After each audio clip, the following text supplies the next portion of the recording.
कि हमारे त्रिपुरा के ट्राइबल्स के लोगों की अपेक्षा है कि आज इसके बारे में विचार करना चाहिए, उनको अधिकार संपन्न बनाना चाहिए। हमारे स्टेट ऑटोनोमस के बारे में जो यहाँ पर विषय आया है, मैं जरूर इसके बारे में भी सरकार को भी और पार्टी को भी सुझाव दूंगा, परंतु आर्थिक पैकेज के बारे में बराबर हम निरंतर ये जो बिल हमारे पास विचाराधीन है पार्लियामेंट के अंदर, होम मिनिस्ट्री के अंदर, हम उस पर बहुत जल्दी निर्णय करने वाले। और इसलिए भाई और बहनों, केवल आपको संकल्प लेना पड़ेगा।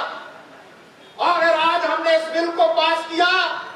और हमने सरकार यहाँ पर नहीं बनाई भारतीय जनता पार्टी की, तो आज ये जो हमारी हालत है,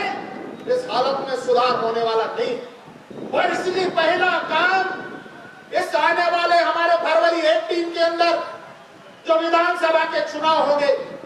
और उस चुनाव में हमको संकल्प लेना है। और ये जो हमारी 20 असेंबली सीट्स है,